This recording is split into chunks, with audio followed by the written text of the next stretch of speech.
just arriving today, so welcome to the summit. We have a session here dedicated to the topic of digital twins, and we have some of our digital twin working group here today to help deliver that. Is the audio coming through okay?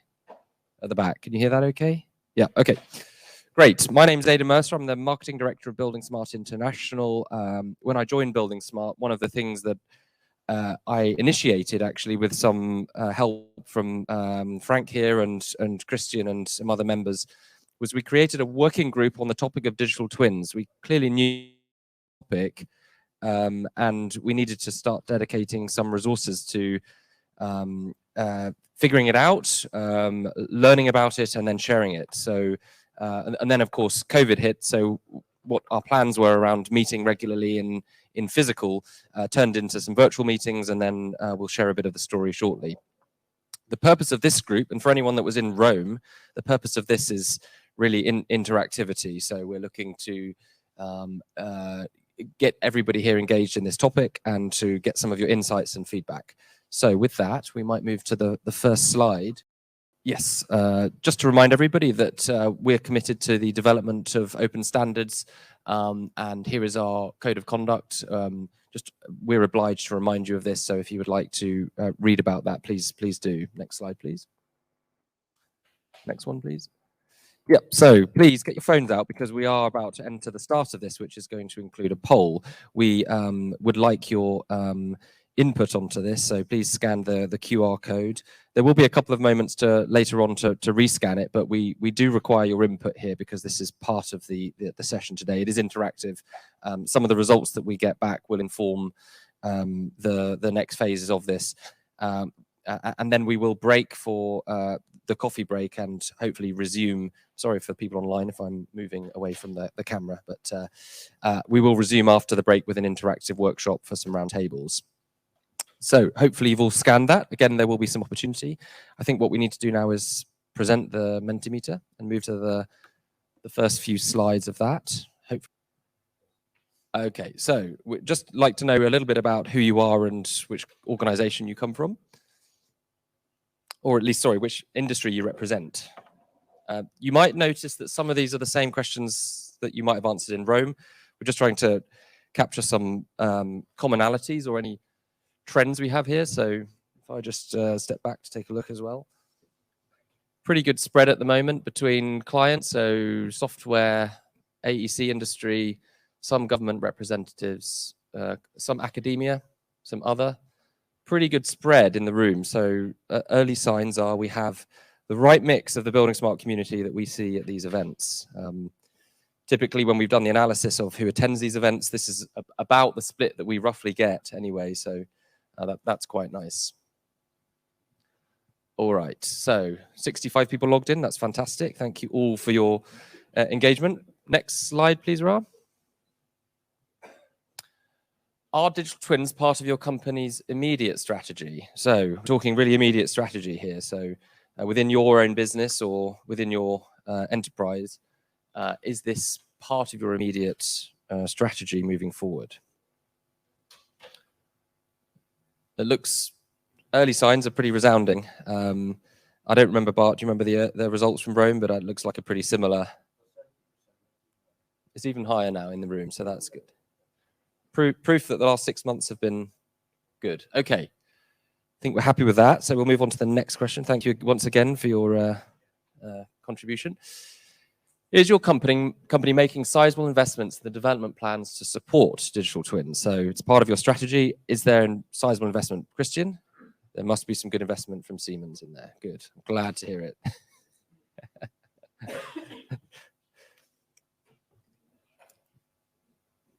What about Hong Kong Water? Is there good investment in digital twins at the moment? Yeah, great. Good to hear it. Okay, a bit more of a split there. So there's clearly plans, but maybe the investment is not where it's needed to be or something like that. Okay, not sure. Okay, move to the next one. Please, thank you, Rob. Where has the most progress been made? So this question is open form, but one of the things we thought about with this question was, is there other industries that have done better? I mean, you can probably look at things like manufacturing or aerospace, things that we feel we could look at as an industry. So maybe it's industry, or maybe there are exemplar projects, or that there are things that you might have in your country that really stand out as good things. So there might be a national digital twin. I know in the UK there was the CDBB.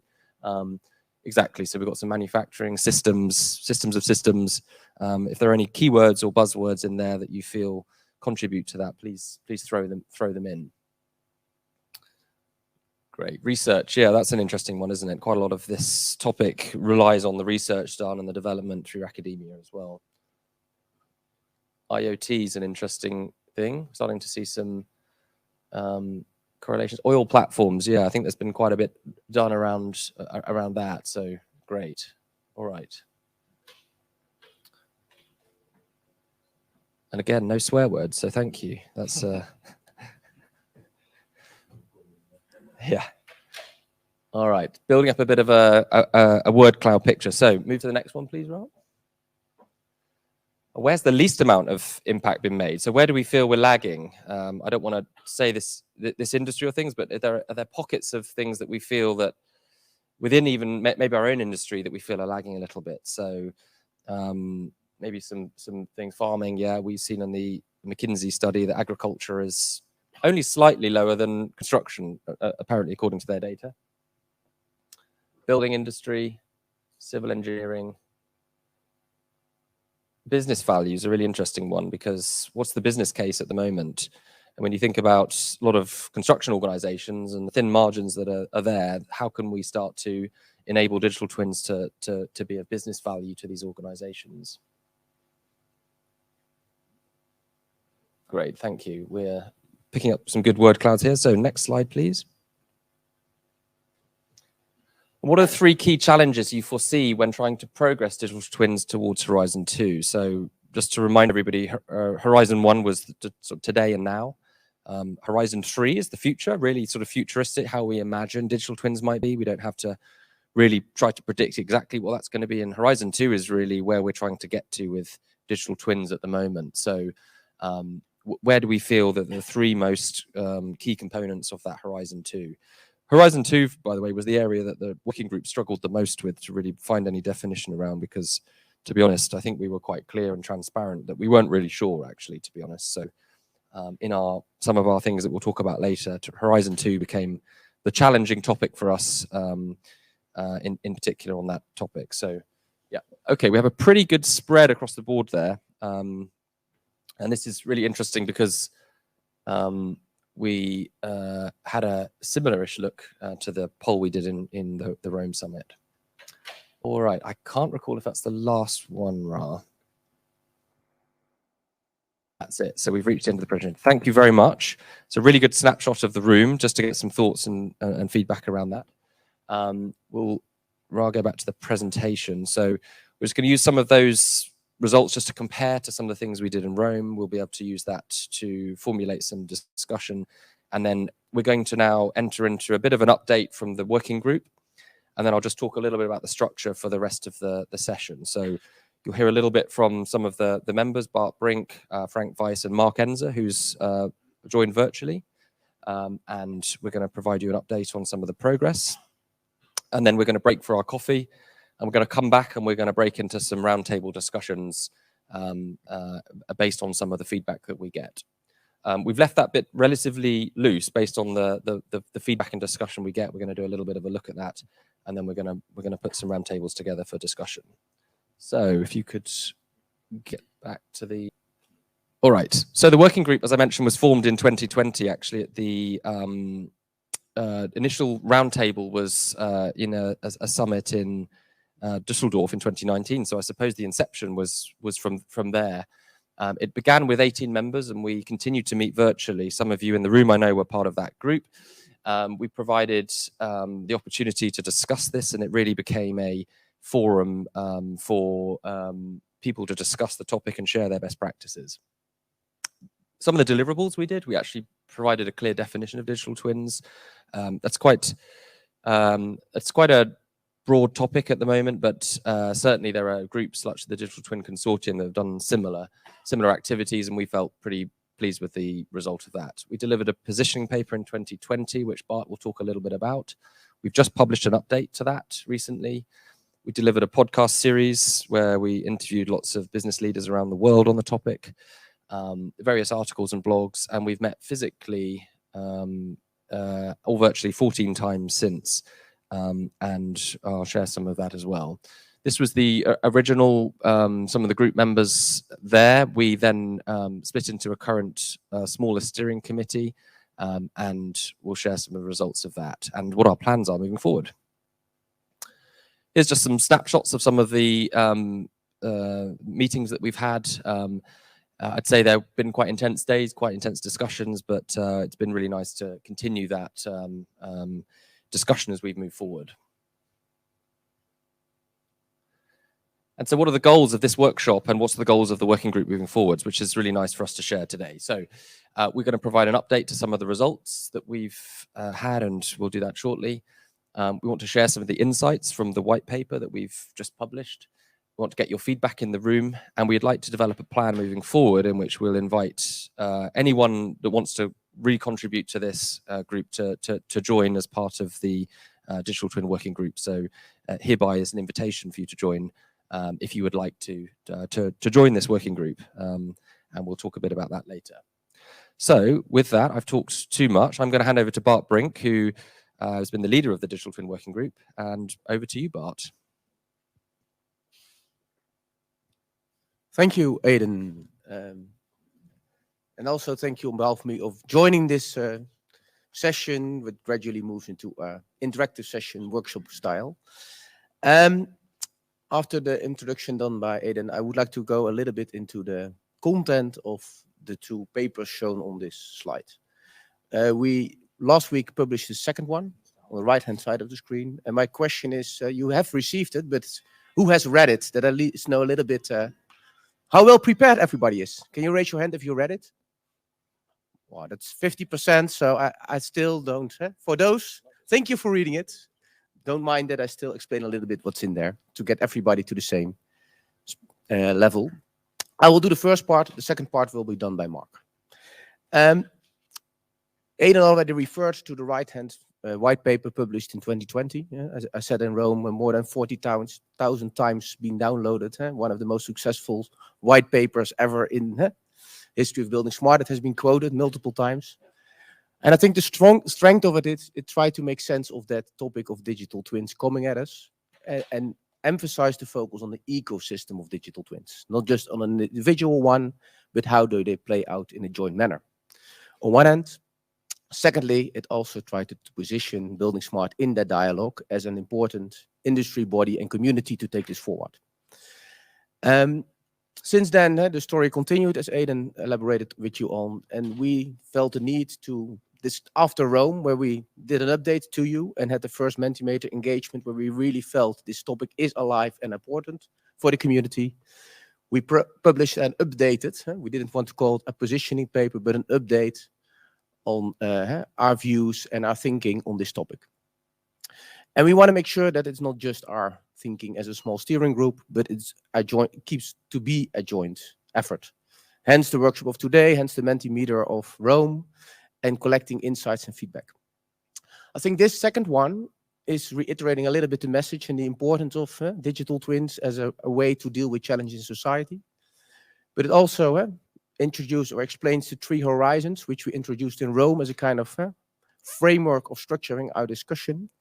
And last but not least, we try to make sense of Horizon 2 a little bit more. And I think that is the essence of the discussion of today, that we will want to discuss Horizon 2.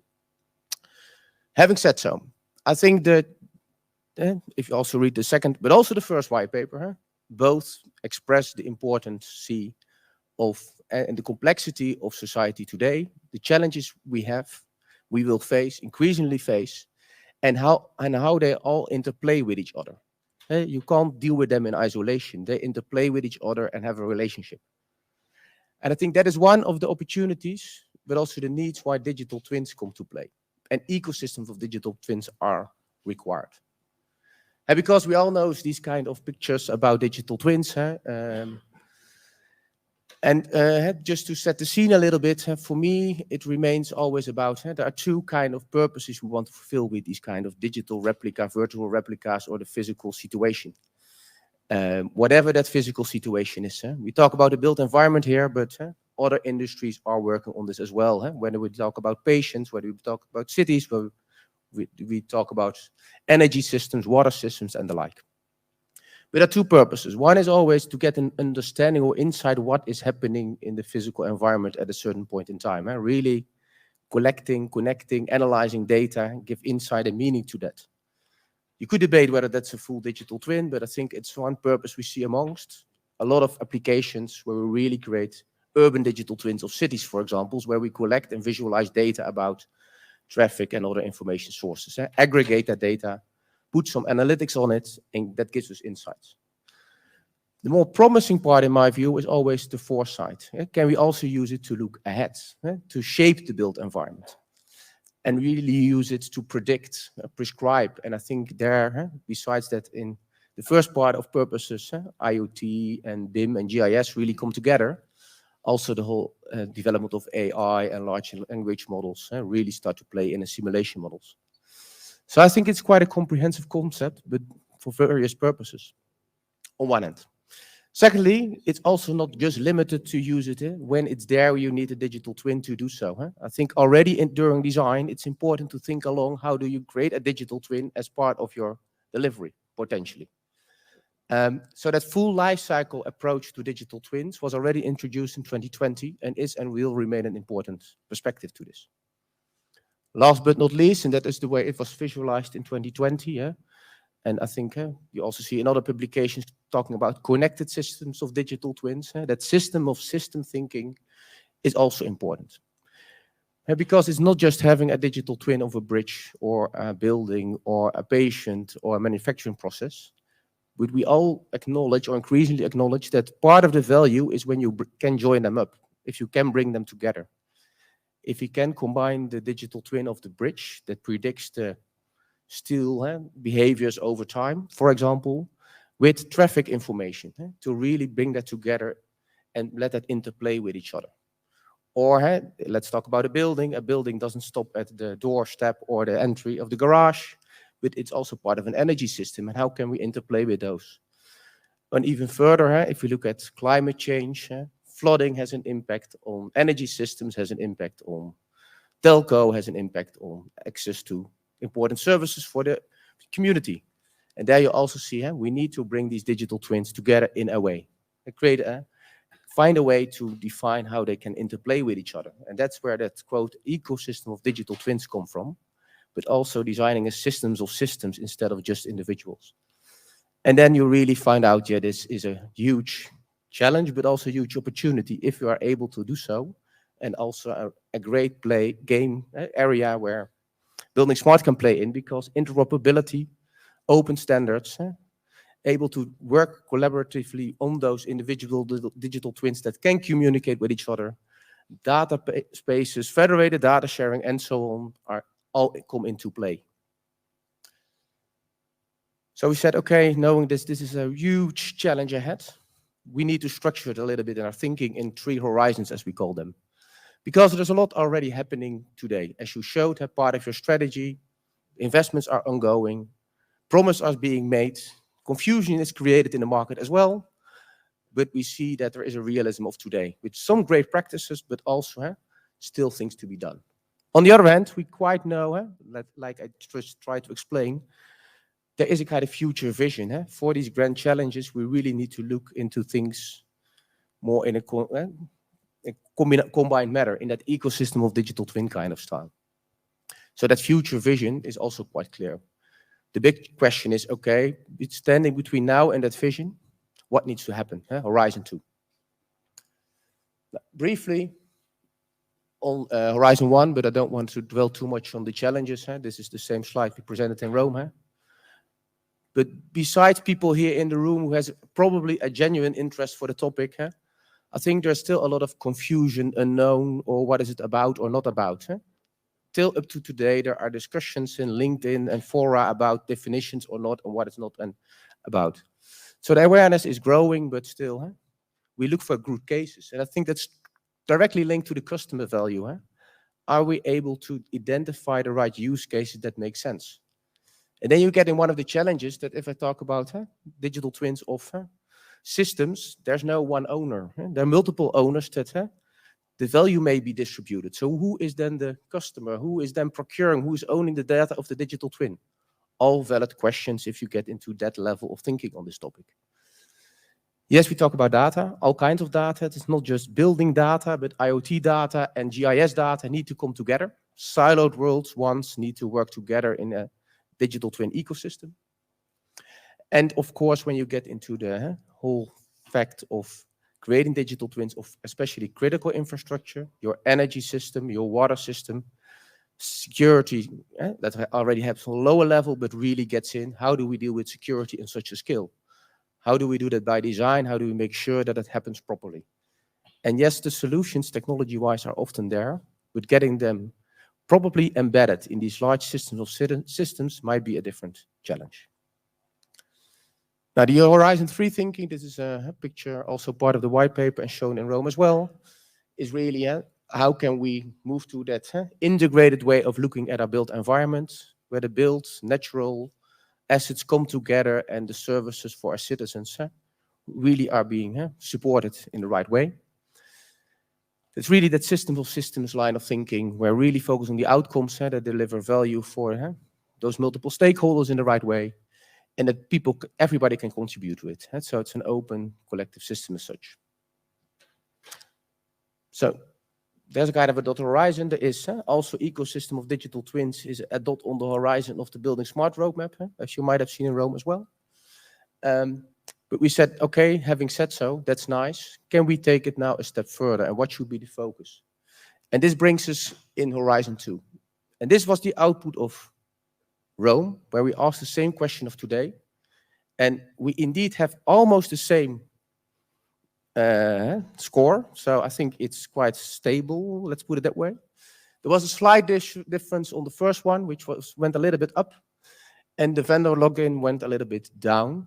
Now, maybe that's the bias of the crowd, I don't know. But I think this is a good insight. We also had in Rome a follow-up, smaller roundtable session with a couple of industry representatives, also discussing this further. And also we say the same kind of topics emerging. Which not explicitly mentioned, it was one of them, how to procure a digital twin, for example. Oh, who is the customer? What is the business case of it? All things I mentioned already before. So having said this, we worked for the last 6 months in 2 sessions to say, okay, knowing this, can we structure this a little bit? Can we make sense in this kind of Horizon 2 thinking? What are the kind of 7 topics or 7 perspectives, as we called it, we need to work on as a group to take this forward. So I would like to hand over to Mark to take you through those 7, where we feel that are the 7 things we need to work on. But after that, you get your opportunity to prove us wrong, to give feedback on it, and let us know how we whether we identify the right 7 and how we take it forward. Okay. Thanks very much, Bart. Can I just check that you can definitely hear me? Yes. Is it all working? Brilliant. Thank you very much. Great. So I'm really sorry I can't be with you. It would be so nice to be there. But thank you very much for having me virtually. And let's see how that works. Let's hope it does. So I think Bart's done a great job of kind of reminding us what it's all about and talking about the 3 horizons. And now what I'd like to do is dig into what we've been calling the 7 perspectives. And it's not at all confusing. 3 horizons, 7 perspectives. What I want to do really is just outline how we see that Horizon 2 breaking down so that we can make really good sense of it. Because as Bart has indicated, Horizon 1 really is all about the now. It's where we are. It's us facing our current challenges and our current priorities. Horizon 3 is all about where we want to get to. It's the world that we want. And in this world of ecosystems of connected digital twins, we can see that delivering value across the whole life cycle. So it's a desirable place to get. And I think that the results of the Mentimeter early on kind of indicate that kind of we're on with that. We realize it's a good destination. But the thing is, we need to work out how to get there. So Horizon 2 is all about the practical steps that we have to do together to get from where we are now to that desirable future state. And so really, the biggest challenges of this community are in Horizon 2. And so we have to work out what we have to do, like actively do together in order to get there. So this is a joint exercise. It's a collaboration. It's something that has to be shared. And so we need a shared understanding of what we have to do together to get there. But we also need a kind of a shared vocabulary. We need to have a shared picture. And I think that what we can't do is just say that Horizon 2 is kind of one big blob of activity. It makes sense to break it down into some kind of structure so that we can see it right. And that's where we get this terminology of perspectives. There's a number of different things that have to be done, so we should categorize it. A number of different things which we have to do together. So we have to have kind of shared perspectives on what those are. So what I'd like to do really quite briefly just now is run through the way that we thought would be useful to break it down. So when we've been working in the working group, we kind of think that these might be helpful headings so that we can break down a big problem into small pieces so that it can be done. And so really what we're doing here is offering you these perspectives. We would really like your feedback on it. We'd really like to understand if this covers everything that needs to be covered, if it makes sense, if it fits together nicely. So the first one, and then the one to kind of start off with, is this idea of a societal perspective. And the reason why we think this is so important is because it's society that really benefits. This is kind of speaking to the outcomes. And we know that in this position that we're in just now, that there are these big challenges. And so we see the kind of things which come under this heading, stuff to do with climate change, achieving a circular economy, but recognizing things like the labor shortage, a need to deliver resilience to change, not just climate change, but all sorts of change. And so we see that this societal perspective is a really important one for us to cover off because it's not just technical.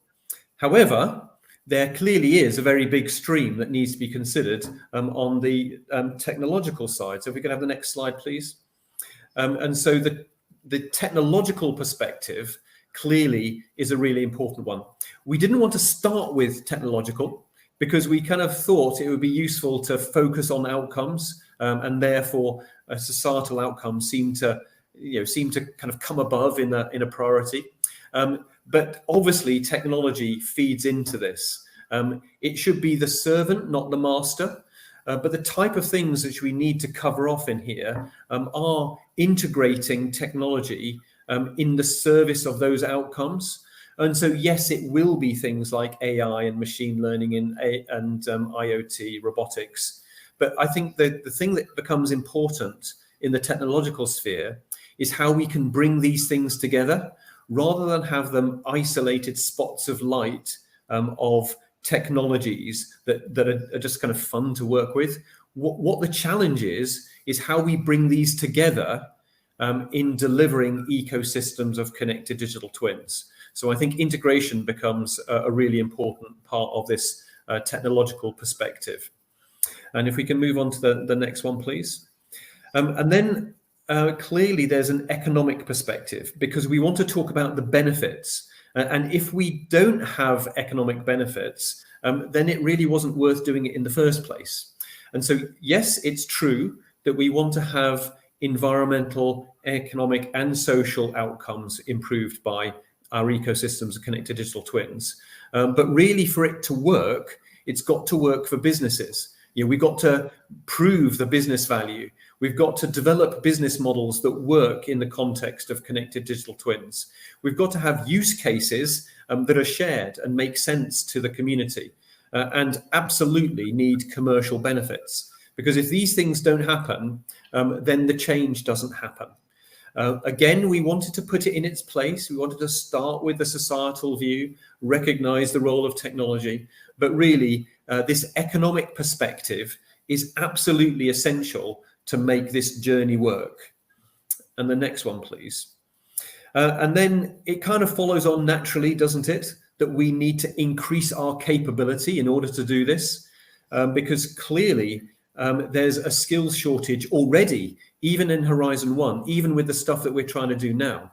But if we want to get to a different and better place in Horizon 3, then we have to increase our capability and our skills. We need to bring people with us. We might need to change a mindset. We definitely need to deliver education along the way, which I think is not just education for those who are coming up through the ranks, but also this is such a big change that we need to be educating boardrooms as well. This is education throughout the whole, spread of capability across our industry. The next slide, please. This is not coming lower down the list because it's not important. It's kind of saying that, of course, if we're going to do this thing with connecting digital twins, data and information are going to be at the heart of it. We're going to need to drive interoperability. If we're going to deliver some kind of ecosystem of connected digital twins, it means we do need to address APIs and have shared approaches. I think Open BIM is a brilliant beginning of this, but we need to take it further. So we need to develop shared approaches and shared standards. We need to address security and also privacy and work out who looks after the data, what kind of ownership do we need. So there's all sorts of really interesting and important things which we have to address in the data and the information space. And again, as with all of these perspectives that we've been through, if we don't get this right, then the whole thing doesn't work.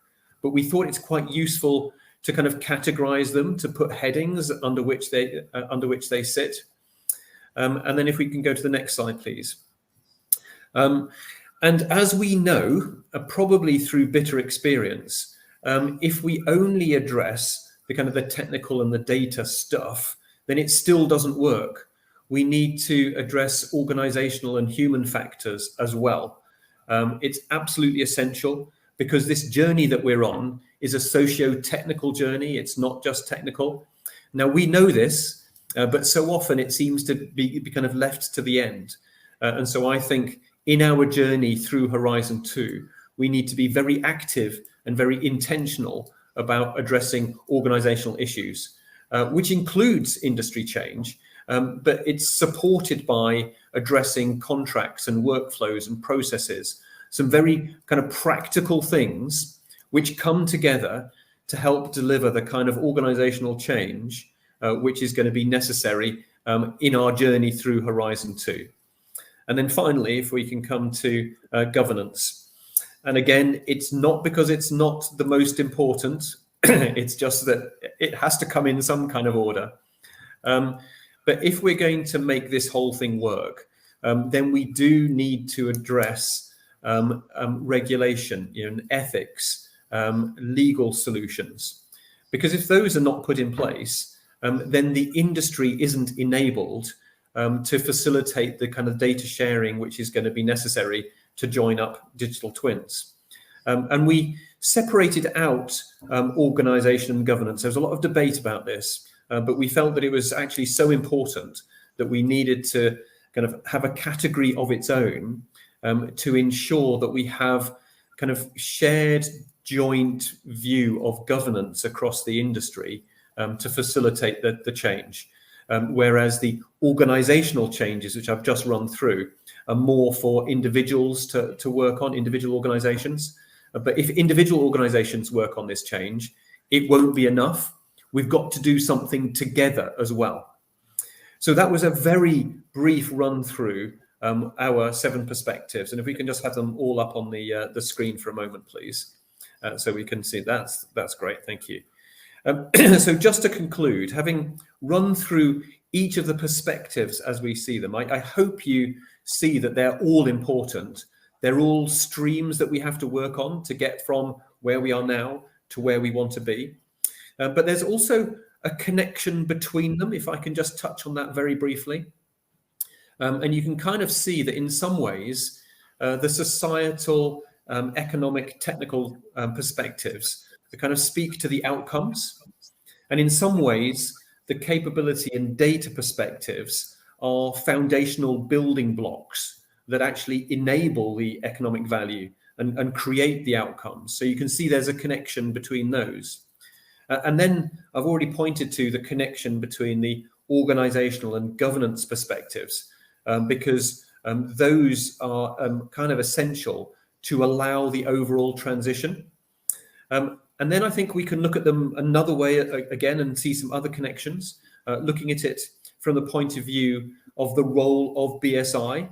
Now, clearly BSI and the community that is brought together by BSI has an absolutely crucial role to play in this, in the same way that BSI has already and is already playing a crucial role in BIM.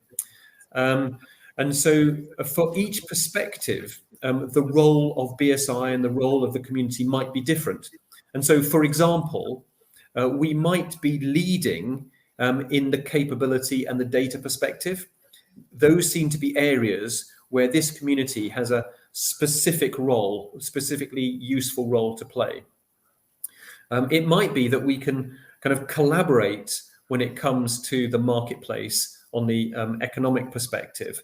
And so, again, contributing, but maybe more in collaboration and bringing people and communities together. And then maybe also we can provide an input to a wider group of stakeholders around the organizational and governance perspectives. So I think when we look at these perspectives, we can see different roles. We can also see how the perspectives are not isolated, they're connected. And so really what we're doing as a working group is offering these to you. We've done quite a bit of thinking about it, and a lot of arguing, a lot of talking. We think these perspectives are really useful, and we can kind of see how the world makes sense through these perspectives. But what we'd like to do is kind of offer them to you, say, do they work? Are they good for you? Is there anything missing? Are there things which that you like about them because they help you to make sense of it? And so with that, I'm going to hand over to Frank, and we'll see where it goes. Thank you. All right. Yeah, I think you can hear me.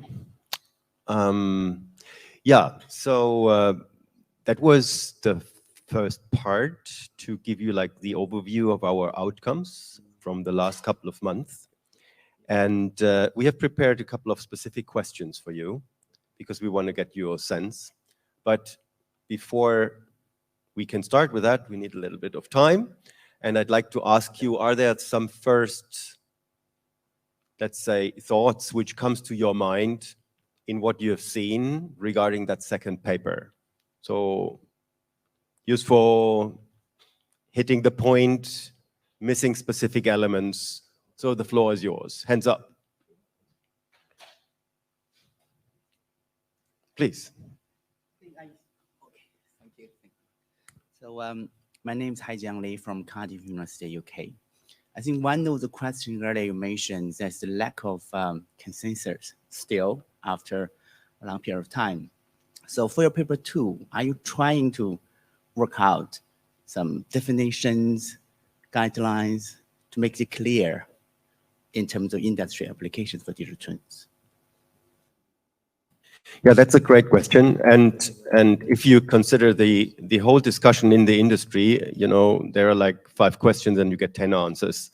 So there's definitely a point that we have to come to definitions. Is digital twin a technology? Is it a system? Is it a system of systems?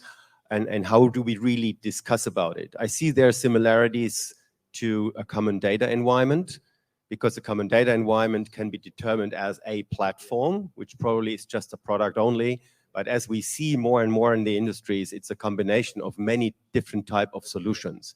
And I think I just recently discussed the paper has been shared, and some people feedbacked to me and they said, well, isn't that like boiling the ocean, or a topic which doesn't really start and doesn't really end, because it could be really like endless. So we need to determine some specific language to it. So that's a great statement, in order to be able to compare specific topics and arguments in the discussion. So we're coming to the questions. All right, so let's go. Please go to your Mentimeter. Are the 7 perspectives complete and named properly? Yeah, when we were really discussing that, it's of course important. Are they like the right granularity, and do they focus properly? What are your thoughts? Okay, good. Yeah, that's a good result, and I think probably a good statement in the first place, because when you have a topic like you asked your question, the important thing is that you have to establish some structure that we can, have a proper discussion about it, because otherwise, how can we really discuss it in a sense and make progress and compare things in a way that we can say, this is exactly what we mean when we contribute to it. Okay, thank you for that. And I think not sure is also a good thing, because with all of those statements and papers, what we do is we create a term, kind of new reality or a determination, which then has, of course, to work with different people. And you probably also take that in your daily life, discussing with your customers or amongst your colleagues, is that the right approach of those things? So thank you for the first session. Let's go to the next one, please. So, yeah. Some of you have said, I'm not sure. Okay, you are invited. What's missing? What is missing? But please also provide not only, oh, that is missing. Please give us a hint why you think it is missing. Because it's important that we get also like a conclusio, how we take it from here. How can we get that like into a structure that we are here in that community in buildingSMART, continue on that thread in an outcome-oriented way. So what do we have? It's left to see, environment. Yeah, of course, what's the value?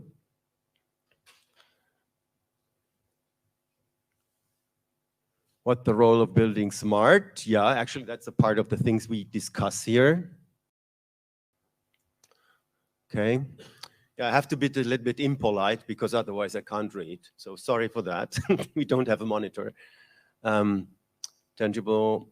What's the role of asset and administration shell? Yeah, of course, it's about the relation. Where does a digital twin start? Yeah, many speak about it starts in construction when we have the first specific part. A lot of people are talking about just the asset phase. We think it's probably a longer term, which needs to be considered, but how are they connected? Role of buildingSMART, now the 3rd or 4th time. That's actually also a part of the exercise. How could that be connected in a proper way? Sometimes people have like a reflex and say, well, it's all about open standards and digital twins. We're not sure if that is really the conclusio in the first place, because we have to come through economical value and then develop it further to have like this rationale behind. Or should we use DT, cost, benefit, and gains? Correct. User. Yeah, and then of course, yeah, regarding Zen, that's again going into standardizations. How can those standards play an important role? But even if we think about standards, and I look to Christian and Siemens, and you probably will give us an insight a little bit later on some of that work, in some of the specific elements of the digital twin, there are so many areas, if you look at the trades like electrical and others, which are important and crucial. And again, the point is from a T model perspective. So what do we discuss? Do we discuss the vertical or do we discuss the horizontal? So that's probably also like an art which we have to determine. And also I'd like to ask then, what is more important? Where should we start as an industry, right? Would say again, it should come from the economical driver and the value creation for our customers. And when I say our customers, I mean your customers, because we should not forget we're having here a conference at buildingSMART, but at the end of the day, we make the money outside there in projects. And that's the key differentiator. All right, based on the 7 horizons, there is plenty of effort to be done for digital twins. So back to the question of why and values that brings. Yeah. Low price biddings, clear answer to the why of digital twins. Who don't understand that. More focus and more. Yeah. And the right one speaks a little bit out of my heart, but the question is easier than the answer. It is, of course, we should really aim for it. But as it is in a complex world in which we are living, we have to do a lot of hard work really to do that. And I think maybe you can help us in the second session after this one and after the break, because we wanted to do some breakout sessions and, you know, brainstorm together with you what pops up to your mind, and based on your experiences and what you discuss with your customers outside there, where do they focus? Where does their heart beat at the moment? Okay, with that, let's move to the next one. Yeah, please, Christian, sorry. Thank you very much. Yeah, my name is Christian Frey, I work for Siemens. And my question is actually, and I put it up, what's the role of the asset administration shell? Because you probably know that this is supported by the German government, and the IDDA is working on that also for the Industry 4.0. And they also look now to put the asset administration shell into the building sector. So, and then the second question was, what's the role of buildingSMART? And this is really important. How do we work together? Because we know that the Industry 4.0 or industry itself, the manufacturing, is much faster than the construction industry. So we have to see how we work together in order to be not lose at the end the race. If there is a race, I don't know. A collaboration would be better. Just for my statement, what's missing. And maybe also, I also think that doing everything about the APIs, which have been mentioned by Mark also, is not the real solution. So the asset administration shell, a seamless connection to all the data that is available, should be the vision, or my vision at the end. Thank you. Thank you, Christian. And I think, yeah, there are a lot of great thoughts in what you're saying.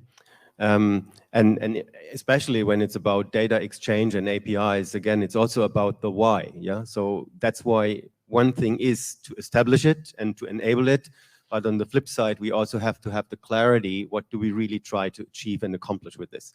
But I'd like to take a couple of your questions and statements again to the second session when we want to do this, the brainstorming. I think that's valuable then to be very specific, if that's okay for you. Okay, so yeah, so what was the question? Help me, please. Yeah, is the sequence accurate? Thank you. Yeah, that was also like a topic, because if you flip through the document, and I read it then after, you know, we finalized it, and it's a good thing when some time is gone, and then you ask yourself, why have we actually chosen that sequence, and does it make sense? So after listening now to Mark, it makes a lot of sense, because he has had a very convincing introduction. But how is it for you? Do you think the sequence is proper? Should technology be the first one? Should it be the last one? Or has that been properly selected? So I don't know what sequence. Well, the sequence in the paper. So, yeah. So, not sure, for irrelevant, everything is interconnected. Yeah. Okay, good. Let's go to the next one. Which of the 7 is most important?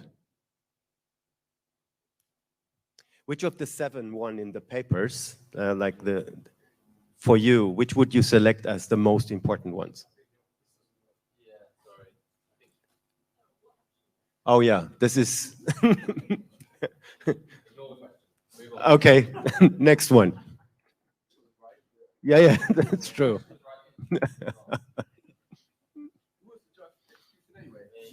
Okay, what could BSI do better to develop the topic? So as Aidan has introduced, the history of the topic and where we are now, what would you advise?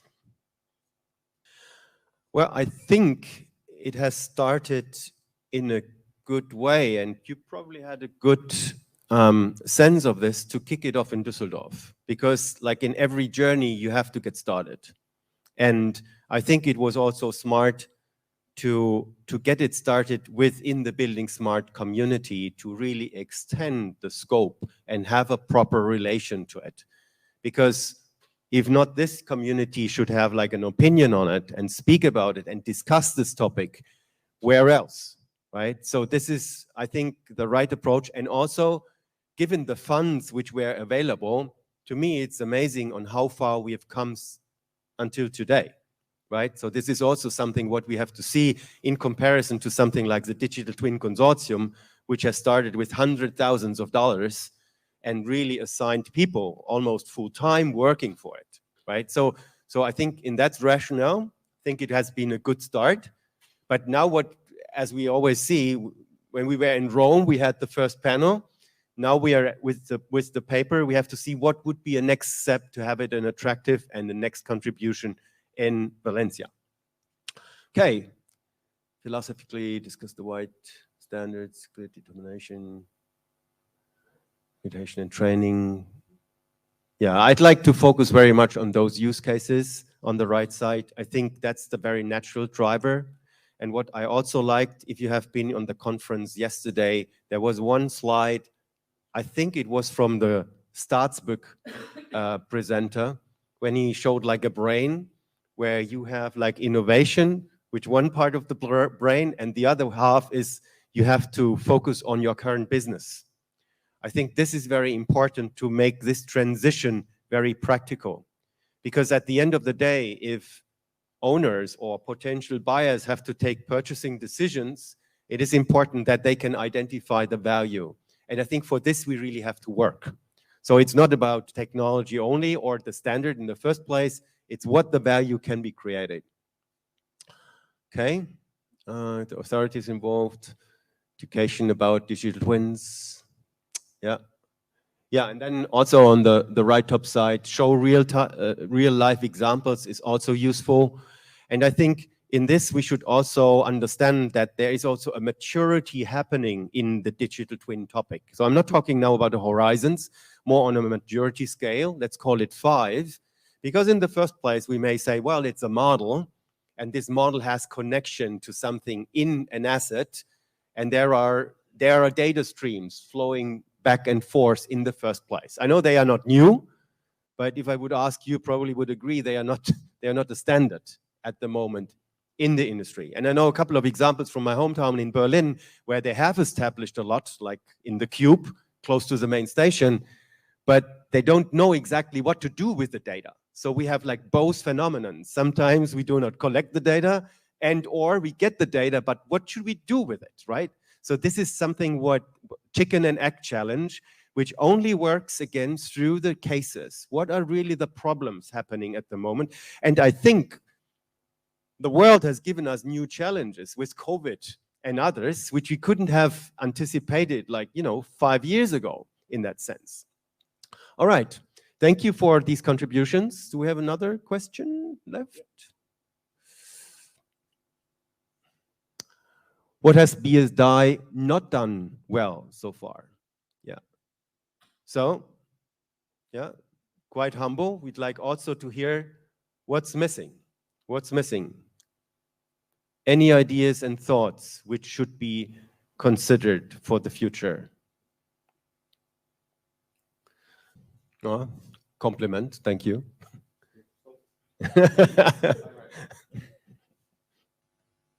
Continue, yeah, well, that's what we'd love to do with you.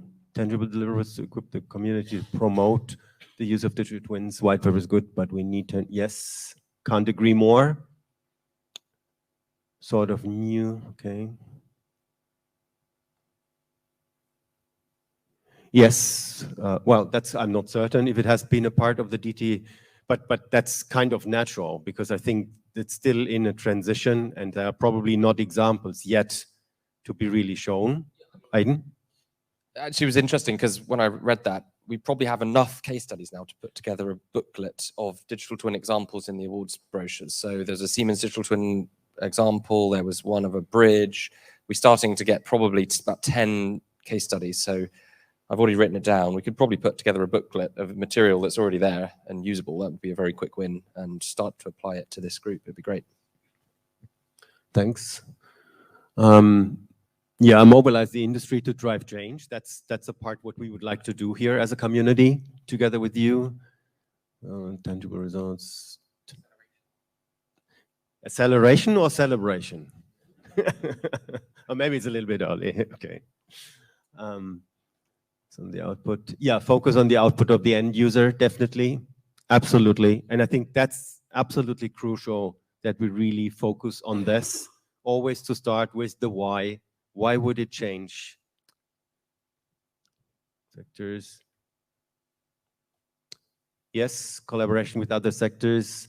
Just in that sense, we were blessed to have Bart on board in the group, because he had strong ties into the whole development in the Netherlands regarding digital twins. We have Mark on board with his network, and leading the charge in the UK for such a big time. So that also helped a lot to look really over the fence, but that can of course be extended. Live example, yeah, I would love to see some of those things, like what Leon applies at the moment, with applying the end-to-end workflow of open standards. And I can envision this taking place maybe, I don't know, 2 to 3 years. Yeah, I mean in a more natural way and not just artificial way, because if you want to do it as open as Leon runs it, you have to have like a certain quality and robustness in place. And also we need to understand on what we mean when we speak about it. So that's also important. ROI is very important, absolutely. Yeah, and show the connections with the other BSI topic and services. That's absolutely relevant, and that's something, again, where we would love to discuss that with you in the roundtables. Yeah, because again, like I said in my intro, we should resist this impact and saying, oh, we are at a buildingSMART conference, and of course it's about IFC. Yeah, the flagship format. But we should put that into a rationale, into a discussion. How would that be the case? How could this really be reused for the digital twin purpose in that sense? All right. Sure, please. Yeah, one thing that is written on the last page of the paper, maybe good to point out, one thought we have, but not just been effectuated, is to link what we do to the accelerated projects program. So there are quite some interesting projects in that program running, which you could see as kind of the next big things out there. So if we really can align those next real things out there with this thinking, then it comes together. So that's one of the suggestions we already explicitly written down.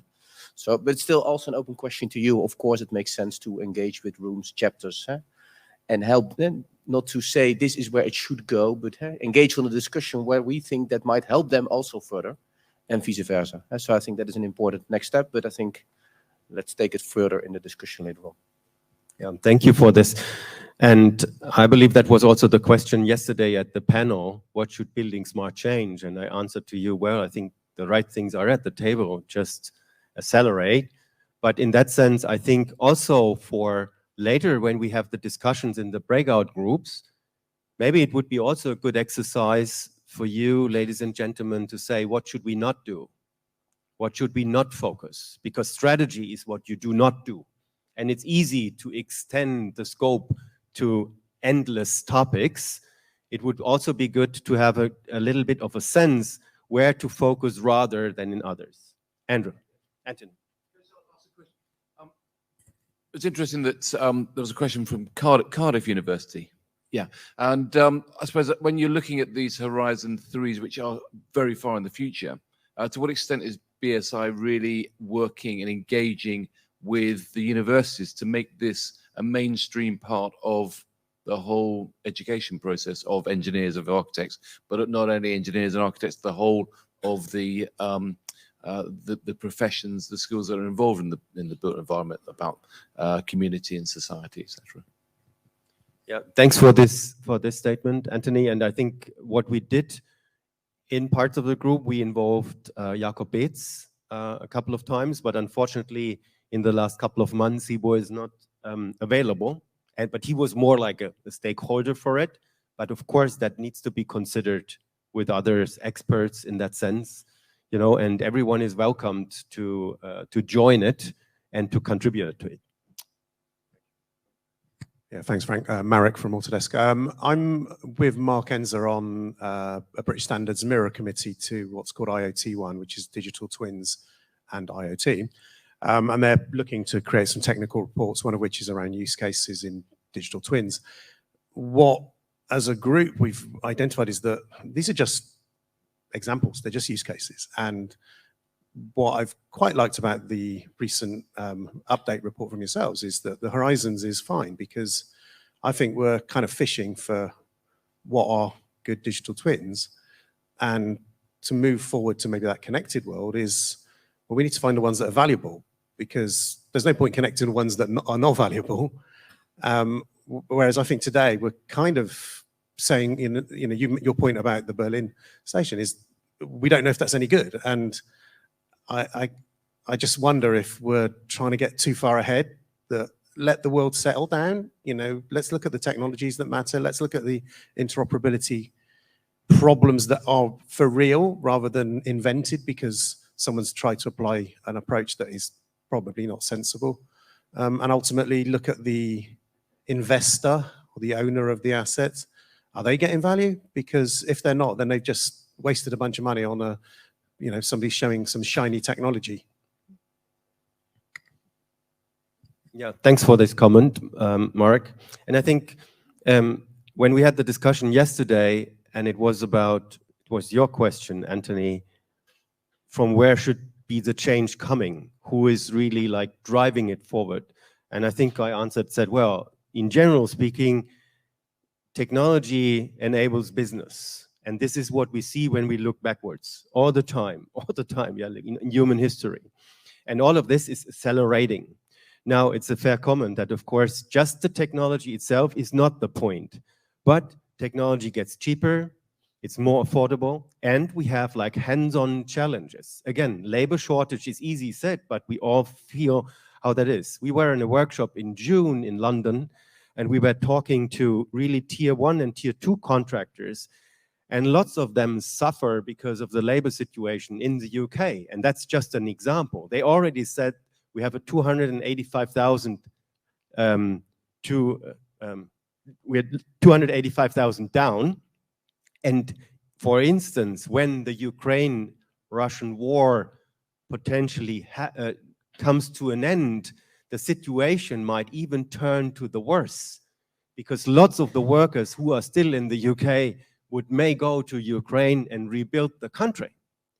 And I think, don't get me wrong, I hope that we have this problem, but that's a different discussion. But it shows again that the pressure in technology to really provide solutions which help to overcome that is absolutely given. And we see that in VR solutions, AR solutions. Just want to point one other example, and then I hand over to you, Kelvin, is in the past, lots of experts have been sent to construction sites to do specific inspections. What they do today, they send one person, and then when this person is running around on the site with a HD camera, the rest of the team worldwide connected is just real time on that view, and they discuss their concerns, and they are not flying there anymore. And this is just one example, just reduce the carbon footprint of the company because it's a part of their governance, where this example has been shown, but many of these others are there. Final statement, it is important what we discuss here in the community and also in relation to the academical world, that this has been echoed by customers. And this is probably always like you pull and then you have to see on how is it digested. And then again, you need to do that and go further. So, Kelvin.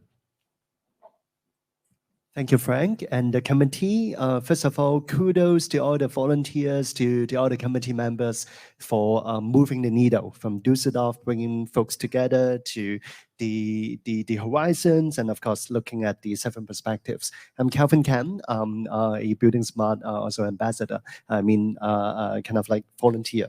So the question when you talk about digital twin consortium, so has there been any opportunity to overlap to see how well are they doing? What have they done? You talk about they may have hundreds of thousands of investment, and how does BSI, this work group, overlap or build upon that?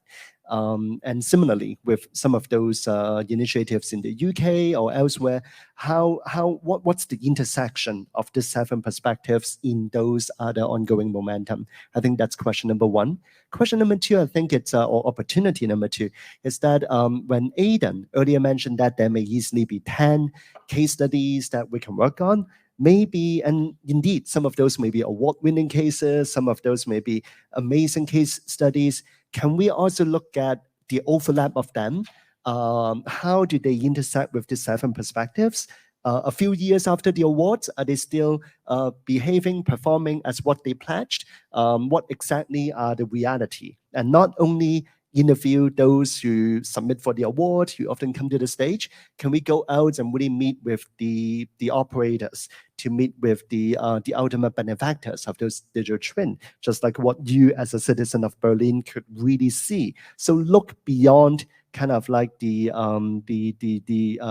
cover page of each of those case studies. I think just kind of like maybe testing this new position paper with what people are doing outside of BSI, with what those 10 cases are doing in support of, or in contrast to some of this, maybe something we can do together. So thank you. Yeah, thank you for this, Calvin. I would leave the second statement because it speaks for itself, right, to be combined. But regarding your first question, how has it been considered? I'd like to ask Mark. Mark, are you still on the line?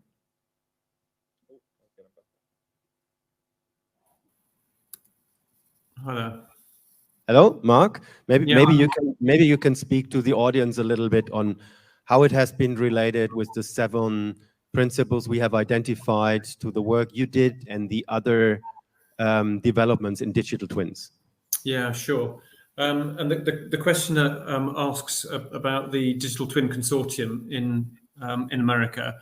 And I might want to kind of add into that picture also the Digital Twin Hub in the UK, which is now run by the Connected Places Catapult, and is going really well. That's a very vibrant community. But I think the point that the questioner makes is a really important one, because this is something that I think we have to do together. There needs to be collaboration. It wouldn't make any sense at all for BSI to go off and just do their own thing in isolation in a silo.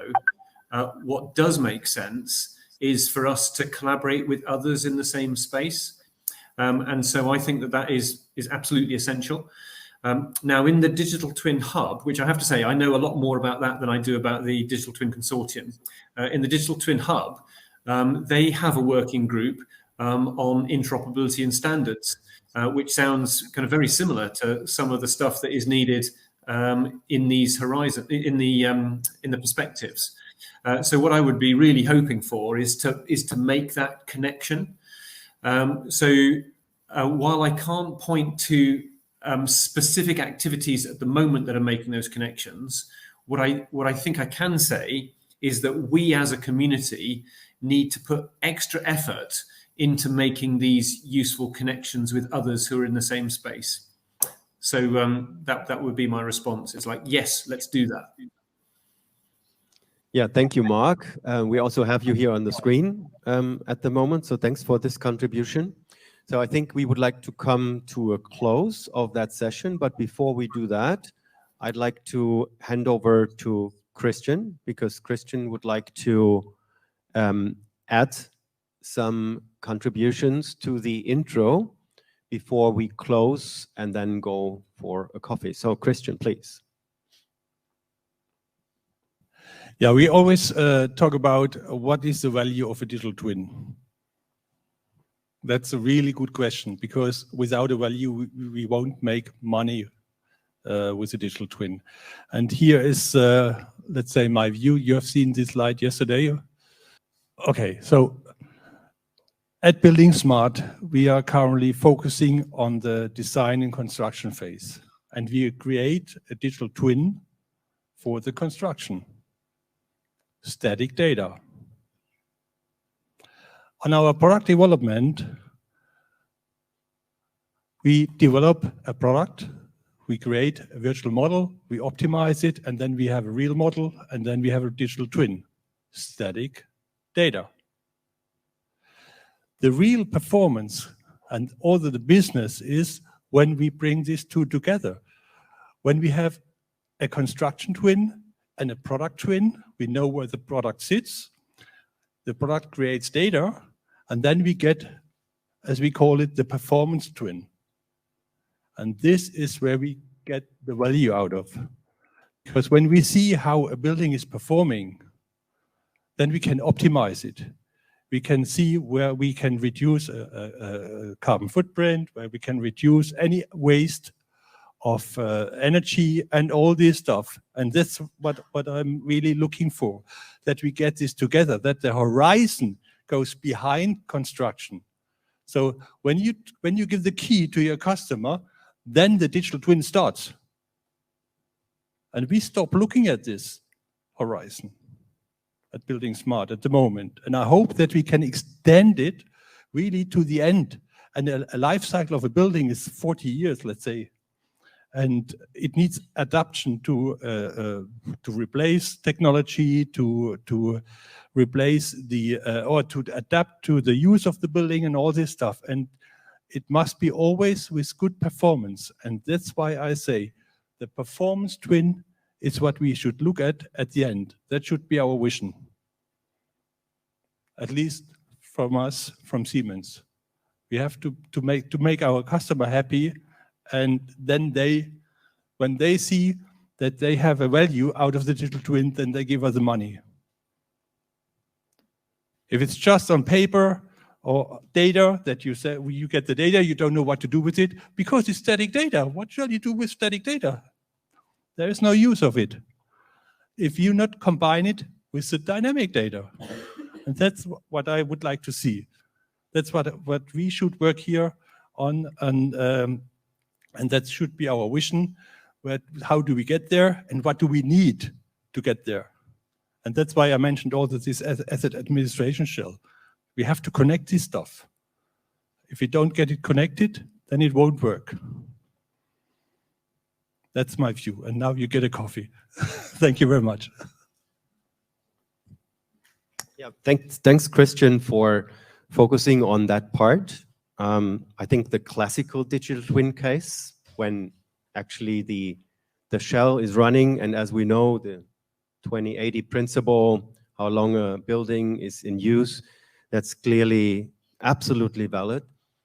I think that's also good for the breakout sessions later, because in the construction digital twin, we have completely different use cases. Because there we have like the optimizations of the different trades, the different parties in this, compared to the asset consideration is a different one. And Anthony, you asked me yesterday, well, who should drive that? And I was answering like 50% are only caring about life cycle.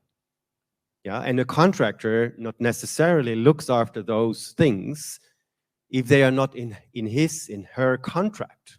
So this is why I think makes the whole thing so attractive to discuss, and we need to determine what specific element we do. What I like a lot in the Siemens case is that they also give it a language with the product twin, the construction twin, the performance digital twin, and all of these type of considerations helps us to have a better discussion, to be clearer in what we mean when we discuss it.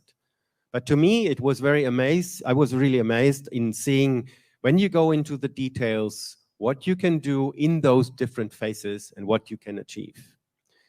So Anthony, you have a last comment?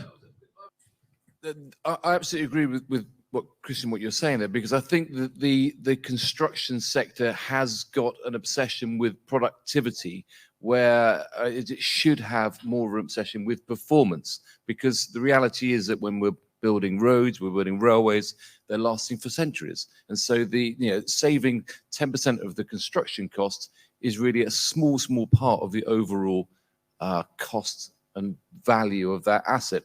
And so when you're looking at these digital twins, are we engaging a wide enough community, i.e. The Department for Health, who's going to benefit over a long period of time from the hospitals being more efficient, the Department for Education, who's going to benefit over a long period of time. And I think that the industry should lift its gaze and look at that picture there, move away from the digital construction twin and look at this digital performance twin, because that's where the big money is and that's where the big driver is. And so therefore we need to be talking to the people who are doing that driving and having that investment. That's my only point. Yeah, thank you for that. I'd like to close the session with just one remark. I was deeply impressed yesterday to see on what our host here in Norway has already achieved in terms of how much clarity they have when they request the work to be performed and done, in terms of what are the requirements we want to have. I remember your presentation, really impressive, because it's not just high-level PowerPoint paperware. No, you put that into very specific regulations, documents, contracts. And to your point, to your both points, our industry doesn't have a problem in formats, we have a problem in contracts.